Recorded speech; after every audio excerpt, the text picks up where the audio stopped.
Microsoft Exec on future of Xbox, game streaming, Game Pass. While Microsoft says it remains committed to the Xbox console, it also has come to understand that to succeed in gaming at a scale that matches the growing form of entertainment, the company can't simply court people who play games on a console. And that is Microsoft's goal, to reach not just a market in the tens or even hundreds of millions, but in the billions. There are 2 billion people who play video games on the planet, said Phil Spencer, Microsoft's vice president who oversees gaming. The business is over $150 billion and both numbers are growing by double digits. Then talk about Microsoft, which is a huge company with huge aspirations, and this is a business we are in with great leaders, great teams, great fans. I love the Xbox One team. They did an incredible job with that and we have a long-term commitment to the console space, but when you think about 2 billion people, we're not going to sell 2 billion people a game console. Microsoft C3 Spencer is sitting in a downstairs room at the Microsoft Theater in LA Live, just across the street from the LA Convention Center and the heart of a bustling E3. Related and number 039 Dragon Ball FighterZ and number 039. On Nintendo Switch sells itself at E3. The evolution of We Happy Few from survival sim to story-driven adventure. It's the day after he took the stage at the theater to host what became the most viewed Twitch stream ever.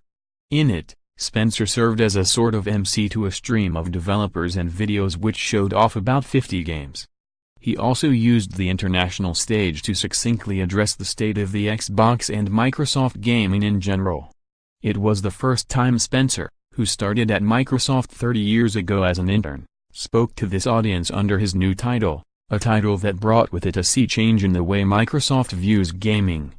That promotion, Spencer told Variety during an interview, came along with a conversation with Microsoft CEO Satya Nadella, the first of many as Spencer now reports directly to him.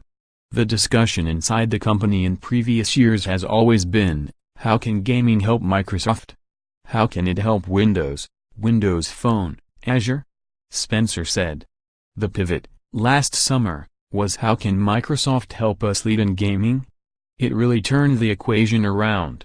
What are the investments we can make? That was part of my position changing, being on the senior leadership team and having a higher level discussion with Microsoft.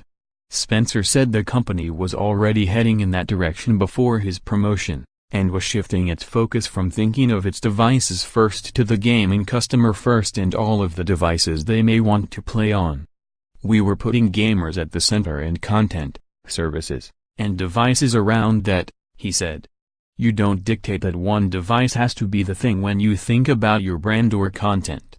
The future of the Xbox that doesn't just beg a question, it practically opens the door to a fear. Is Microsoft doing away with the console? When Spencer said that the company has a long-term commitment to the console space, Variety pressed him on what that means exactly. How, for instance, does he define console? Could it simply be a box that streams content, like Microsoft take on Apple TV or Amazon Fire TV Cube? When I say console, I mean console the way you and I grew up playing consoles, Spencer said. It's a device I play on a screen that has high-fidelity experiences, that's highly immersive and is the way I play most of my games. Spencer pointed out he was just playing State of Decay on an Xbox One while waiting for the interview to start. Strategically, this is important to us, he said. Our content partnerships are from consoles. The foundation of our great relationship with EA, Take-Two, Activision is the fact that we have a console and those companies do an amazing business on the console. We are a platform provider for that. When people hear Xbox they think about a console plugged into a TV. More and more I want to think about how I get access to what I want everywhere, but the center of the experience we have on the console is something we are committed to.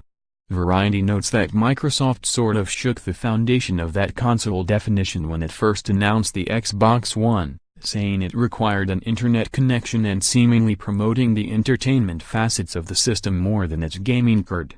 That was a time when we weren't as clear as a company about whether we wanted to be a gaming company or an entertainment company, Spencer said. It wasn't always clear what the core of that product was when we were talking about it. The thing I love about being the head of gaming, not entertainment, is that gaming is now a top pillar of the company. I sit next to the head of Azure and Office. So when we say console, we mean a gaming console, not some local device that plugs into a television.